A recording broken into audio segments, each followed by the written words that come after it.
حالانکہ ابو جہل چھوٹا مجرم ہے اور عبداللہ بن ابی بڑا مجرم ہے. ابو جہل جحیم میں ہے اور عبداللہ بن ابی حاویہ میں ہے. حاویہ سب سے نیچے ہے, حاویہ کے اوپر جحیم ہے. حاویہ منافقوں کے لیے, اس میں عبداللہ ہے, اور جحیم مشرکین کے لیے, اس میں ابو جہل ہے.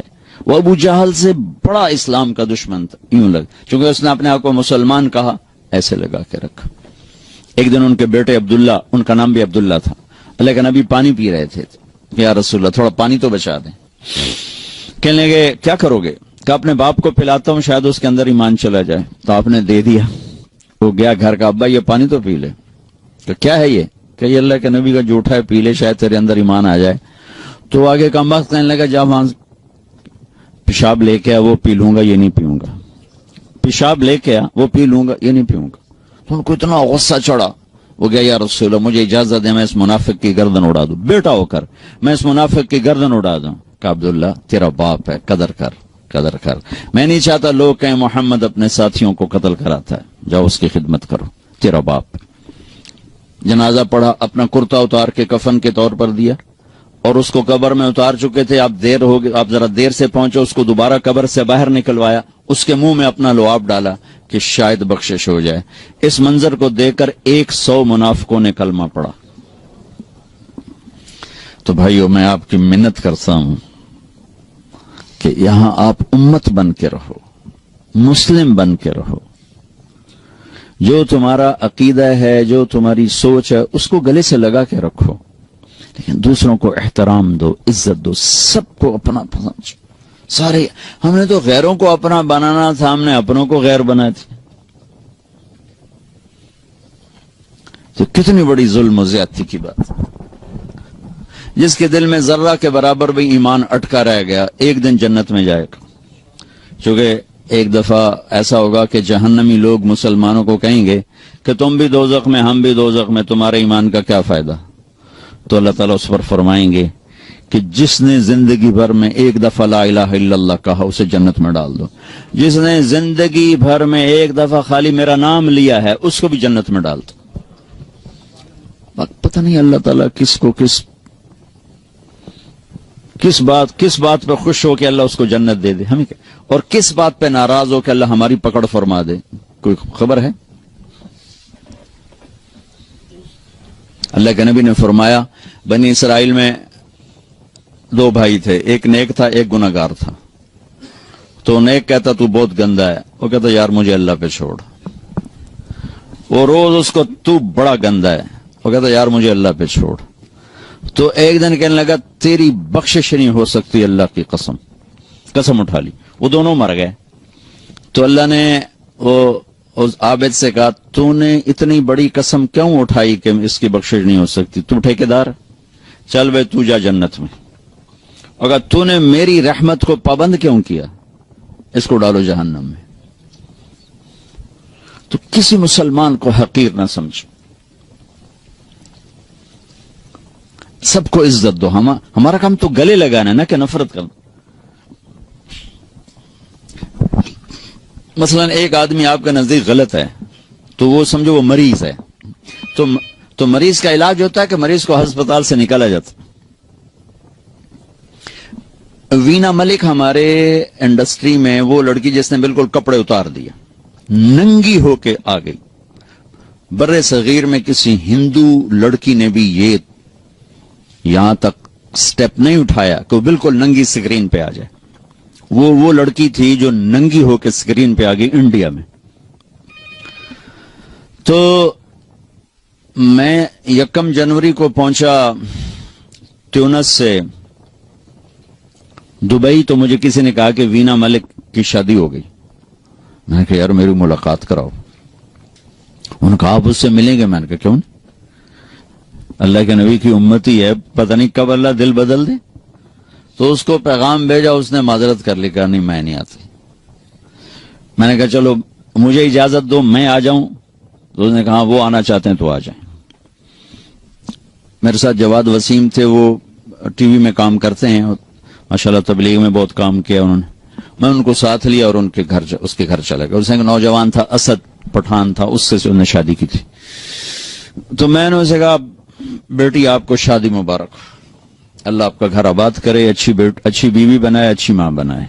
आपके लिए हमेशा दुआ की है। जब भी आपकी खबरें छपती थीं बदनामी की, तो मैं आपके लिए दुआ किया करता था और तमन्ना करता था कि मेरी आपकी कभी मुलाकात हो जाए। तो वो रो पड़ी, उसकी आंखों में आंसू आ गए। मुझे नहीं समझ में आया कि वो किस बात पे उसके आंसू निकले हैं। हम उठ के आ गए। फिर मैं चला गया जबूती से वापस आया तो फिर मेरा 2 दिन का स्टे था और यमन जाना था। तो दोनों मियां बीवी खुद आ गए जिस होटल में मैं ठहरा हुआ था। उन्हें सर पे पूरा दुपट्टा लिया हुआ, कहा मौलाना आपने मेरी जिंदगी बदल दी, और ये दुपट्टा आप देख रहे हैं, ये जिंदगी भर सर से कभी नहीं उतरेगा। मैंने कहा बेटी मैंने तो कुछ नहीं कहा, तुम्हारी जिंदगी कैसे बदल गई? कहा ये मेरा खामिद बैठा है, मैंने इसके साथ ये एग्रीमेंट किया था कि शादी कर रही हूं, फिल्म नहीं छोड़ूंगी। 6 फिल्में साइन की हुई थी, अभी भी इस साल 6 फिल्में साइन की हुई। कहा मैंने इसे कहा था मैं शादी तो कर रही हूं, फिल्में नहीं छोड़ूंगी। लेकिन मैंने कहा तो तेरा इरादा कैसे बदल गया? कहा आपने मुझे बेटी कहा, आप जैसा मेरे जैसे कोई बेटी कह सकता है? मुझे तो मां बाप बेटी कहने को तैयार नहीं, तो आपने मुझे बेटी कहा, मुझे इज्जत दी, मेरा दिल पिघल गया।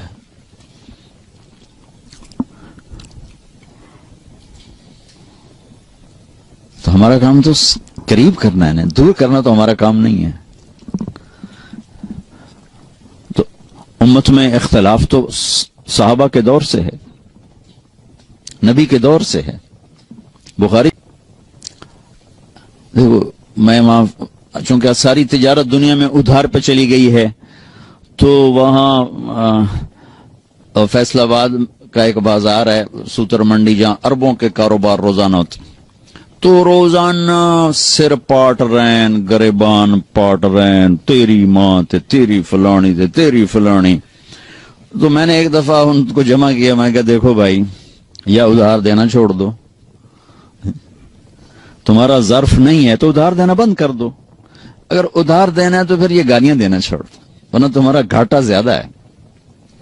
10 करोड़ 10 अरब, क्या पूरी दुनिया भी एक आदमी तुम्हारी निगल गया है तो पकड़ा जाएगा क़यामत के दिन। लेकिन तुमने मां बेटी की गाली दे दी तो जुर्म तेरा भी घट कोई नहीं, क्योंकि मां बेटी की गाली देना अल्लाह के अर्श को हिला देता। तो भाइयों आपसे गुजारिश है, अच्छे अखलाक के साथ यहां जिंदगी गुजारो और मुसलमान बन के रहो, उम्मती बन के रहो, उम्मती बन के रहो। फिरकावारियत का शिकार ना हो, तासुब का शिकार ना हो, नफरतों का शिकार ना बनो, मुस्लिम बन के रहो। हुवा सम्माकुमुल मुस्लिमीन मिन क़ब्ल, अल्लाह ने हमें कुरान में कहा कि मैंने तुम्हारा नाम मुसलमान रखा है। अपने आप को मुसलमान बना के रखो। पूरी दुनिया फिरा हूं, जो फिरकावारियत की आग पाकिस्तान में है कहीं नहीं देखी, और हिंदुस्तान उसके साथ मतलब एक ही टुकड़ा है। बांग्लादेश में भी इतने, लेकिन हिंदुस्तान पाकिस्तान में नफरत की इंतहा है। तो आप लोगों की रूट्स चूंकि वहीं से हैं, तो मैं आपके सामने हाथ जोड़ता हूं कि बतौर मुस्लिम जिंदगी गुजारो, बस सबको गले से लगाना सीखो। मेरे नबी ने तो मुनाफिकों को भी गले से लगाया कि अपने आप से दूर नहीं होने दिया। हालांकि आप तो अंदर देख रहे थे कि ये सब मुनाफिक, लेकिन अपनी मजलिस से किसी को नहीं उठाया कि तू मुनाफिक है, उठ जा मेरी मजलिस से। किसी को बताया नहीं सिवाय हजरत हुजैफा की, वो भी इसलिए बताया कि कल को कोई नुकसान होने लगे तो एक आदमी को पता हो कि भाई ये आदमी ठीक नहीं, किसी को खबर नहीं दी। एक मुनाफिक सरदार थे जैद, वो आकर कहने लगे या रसूल अल्लाह, ईमान यहां है, कुफर यहां है, ईमान लाता हूं, मेरे लिए दुआ कर दे। तो आपने उसके यहां हाथ रखा कि अल्लाह इसकी जबान को सच्चा कर दे, दिल को साफ कर दे, इस ईमान से सीना भर दे। वो कहने लगे या रसूल अल्लाह, मैं मुनाफिकों का चौधरी हूं, आपको सारे मुनाफिकों का पता बताऊं? आपको तो पहले ही पता था, लेकिन चूंकि और लोग बैठे थे, कहा नहीं, किसी का नहीं बताना, जो आएगा हम सीने से लगाएंगे, जो नहीं आएगा उसका मामला अल्लाह पे छोड़ेंगे। तो मेरे नबी ने तो मुनाफिकों को भी सीने से लगा के रखा। عبداللہ بن ابی جیسے کا جنازہ پڑھا دیا. جبکہ حضرت عمر روک رہے ہیں کہ اب یہ کیا کر رہے ہیں، کیا کر رہے ہیں، یہ منافق ہے. شاید بخشا جائے، شاید بخشا